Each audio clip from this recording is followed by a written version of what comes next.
Alexei पिछला हफ्ता इस स्टॉक के लिए बड़ा कमाल कर रहा था और मेरे ख्याल से गुरुवार के दिन एक बड़ा मूव आता हुआ दिखा था तेजी का इस स्टॉक में भी। अब आ रहे हैं रिजल्ट्स कल, देख लेते हैं किस तरह के रहेंगे नतीजे। अनुमान लेकर हमारे साथ तैयार हैं अंश, बताइए। बिल्कुल अच्छा अनुमान किया जा रहा है। रेवेन्यू की सबसे पहले बात करें तो 3.5% की ग्रोथ दिखती है और करीबन 950 करोड़ यहाँ पे दर्ज करता हुआ दिख सकता है। वहीं एबिट की बात करें तो यहाँ पे भी 6% की ग्रोथ का अनुमान चल रहा है, 180 करोड़ तक पहुंच सकता है। मार्जिन भी अगर हम देख ले तो पहले जो 18.5% था, इस बार जो है बढ़ के ऑलमोस्ट 19% के आसपास जाने का अनुमान किया जा रहा है। प्रॉफिट भी एक बार यहाँ पे देख ले तो यहाँ पे भी 3% से ज्यादा की जो है ग्रोथ होती हुई दिख सकती है और 160 करोड़ टच करता हुआ दिख सकता है। तो ओवरऑल देखें तो नतीजा जो है वो अच्छे आने का ही अनुमान किया जा रहा है। हालांकि जो मार्जिन है वो और भी ज्यादा बढ़ सकते थे, लेकिन वेज हाइक की वजह से यहाँ पे थोड़ा सा कैप लगता हुआ नजर आ रहा है, जिस वजह से सिर्फ 19% के आसपास ही यहाँ पे जो है बढ़कर आता हुआ दिख सकता है। यहाँ पे कई सारे एक्चुअली मिक्स परफॉर्मेंस देखने मिल सकता है। कुछ अगर हम पॉजिटिव्स की बात करें तो डील इसमें बढ़ती हुई दिख सकती है।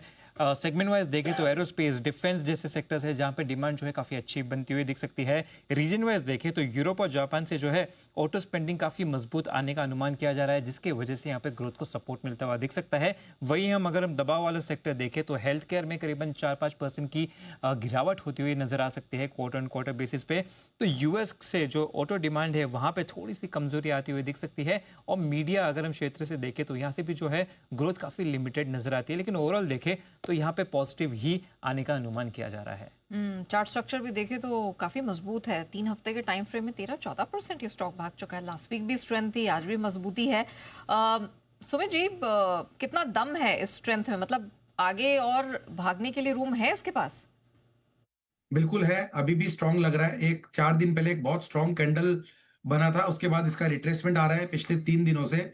हो सकता है रिट्रेसमेंट में शायद 100 रुपए का गिरावट यहां से और देखने को मिले सीएमपी से। ऐसा डिप आने पे इसमें खरीदारी करके चलने का सलाह रहेगा।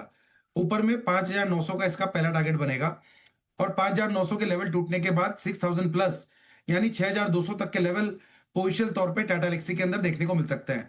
छोटे मोटे डिप में खरीदारी करें, स्टॉक का स्ट्रक्चर पॉजिटिव हो चुका है और यहां से ऊपर का मूव देखने को मिलना चाहिए। ऑलराइट, चलिए, तो टाटा एलेक्सी तो मजबूत दिखाई दे रहा है, नतीजों पर तो नज़र रहेगी ही और स्टॉक का पास परफॉर्मेंस भी बहुत ज़बरदस्त है। लेकिन ज़बरदस्त तो एक स्टॉक है, एक पूरी स्पेस है, और वो है हिंदुस्तान जिंक। नाम में जिंक ज़रूर है लेकिन पूरी तरह से सिल्वर से ड्रिवन है। बहुत गजब की स्ट्रेंथ देखने को मिल रही है। अब ज़रा तेज़ी के पीछे के जो बड़े ट्रिगर्स हैं वो भी समझ लीजिए। अंश, कौन कौन से फैक्टर्स हैं, ज़रा बताएं। आजकल तो यहाँ पे सिल्वर ही मेन फैक्टर है, जिस वजह से हिंदुस्तान जिंक इतना भागता हुआ नजर आ रहा है। और आज ही हमने देखा कि सिल्वर में काफ़ी अच्छी तेज़ी बनती हुई नजर आई। इनफैक्ट अगर पिछले 1 साल का मूव देखें तो सिल्वर में जो है करीबन 170-180% का अप मूव ऑलरेडी आ चुका है। इसके रीजंस अगर समझ ले तो सबसे पहले तो ये है कि इस साल जो है यूएस रेट कट की उम्मीदें काफ़ी ज़्यादा बढ़ती हुई नजर आई है, जिसके चलते यहाँ पे सिल्वर को अच्छा सपोर्ट मिलता हुआ दिख रहा है। डिमांड की बात करें तो solar panel, electronics, semiconductor, robotics, EV component जैसे क्षेत्र में काफ़ी अच्छी तेज़ी बनती हुई नजर आ रही है, जिसके वजह से यहाँ पे सिल्वर का डिमांड भी बढ़ता हुआ नजर आ रहा है। डिमांड तो अच्छा हो रहा ही है, लेकिन एट द सेम टाइम अगर हम यहाँ पे सप्लाई की बात करें तो यहाँ पे जो है थोड़ा सा लिमिट होता हुआ दिख रहा है, जिस वजह से यहाँ पे जो है प्राइस में इतना स्पाइक आता हुआ दिख रहा है।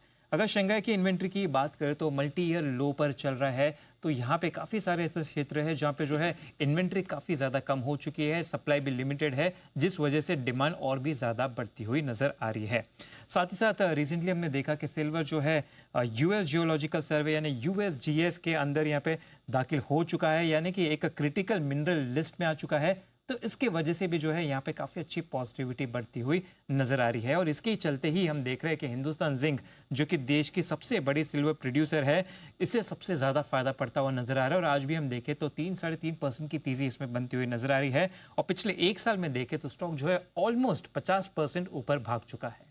बिल्कुल, हमारे स्टॉक इनसाइट्स का भी हिस्सा रहा है। मेटल स्पेस में लगातार जी बिजनेस बुलिश भी रहा है। और देखिए, मेटल हो, माइनिंग हो, स्पेस में जो स्ट्रेंथ का टर्न अराउंड है सबसे पहले जी बिजनेस ने ही पकड़ा था। और हिंदुस्तान देखिए जिंक, क्या गजब की स्ट्रेंथ यहाँ पर देखने को मिली। आज सुबह भी हम स्टॉक इनसाइट्स में इसका जिक्र कर रहे थे और बहुत ही बेहतरीन मजबूती यहाँ पर देखने को मिली है।